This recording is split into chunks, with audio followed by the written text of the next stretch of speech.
the 68 AFL championship game.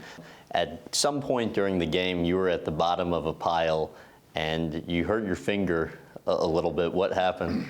Well, first, in the first quarter, I got hit in the head, whether it was the ground or somebody hit me, where I saw gold and I was discombobulated.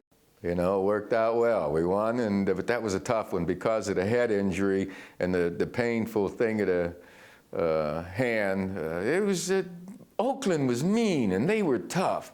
When the finger was just dislocated, I'm on the ground, and I feel this pain, and Dan Birdwell, defensive tackle for the Raiders, is jumping up and down right over here. He said, "Hey, Joe, look, you broke your finger, And I went, "Oh, no." I turned my head. It was third down anyway, so now it was fourth, so I ran off the field and gave it to the trainer, Jeff Snediger, and he just got it back.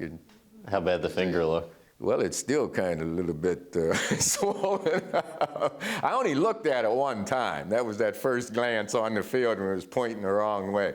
I didn't have the nerve to look at it after that. Any reservations to going back out there on the field with the state of your head and everything that had happened? No, it was still a time that you played if you could. There was no doubt.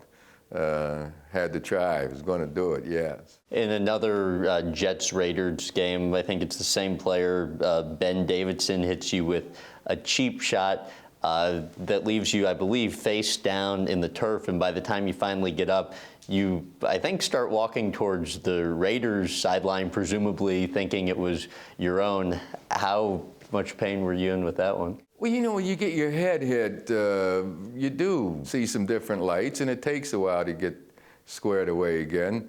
But on one of those licks, I had a broken cheekbone. It's one of the great pictures I've ever seen. I was doing some news work one time in sports, and I go to the Oakland Raiders office, and they had this wall of a 12-foot wide, 20-foot high picture of Ben Davidson horizontal in the air with his forearm, of me flying in this direction with my helmet out here and my jaw like that.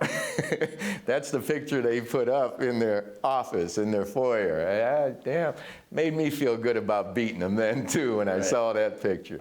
The 1969 Denver Jets game, tackle Dave Kosta nailed you, helmet into your rib cage. What do you recall? It was beautiful. It was absolutely one of the finest hits ever. Really? I mean, I was just picture perfect with form, throwing that long ball downfield, and he left the ground about 3 yards over there, and he was horizontal, and that helmet hit me in the solar plexus, and my body bent over his helmet, and he just carried me back to the ground and drove me in there, just landed right there. And it was a wonderful hit. I couldn't breathe, took a while, but it didn't leave any lasting injury. How's your body today? Great. Pretty good. Real good. Real good.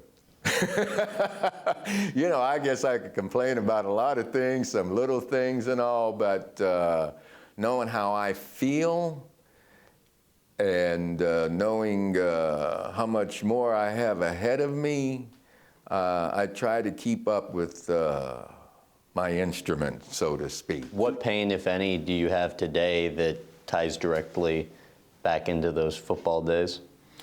None, seriously. None of them are real painful. I've had some from time to time, you know, but they've not been debilitating. I know guys that are worse off than I am, football players and all. I do have artificial knees, and I maintain some work on my neck and spine. My shoulders have healed, wrists have healed. You know, I've healed up well, so I don't like to complain. And I'll go back to my family. You know, they never wanted to hear me complain. I guess I know things could be worse.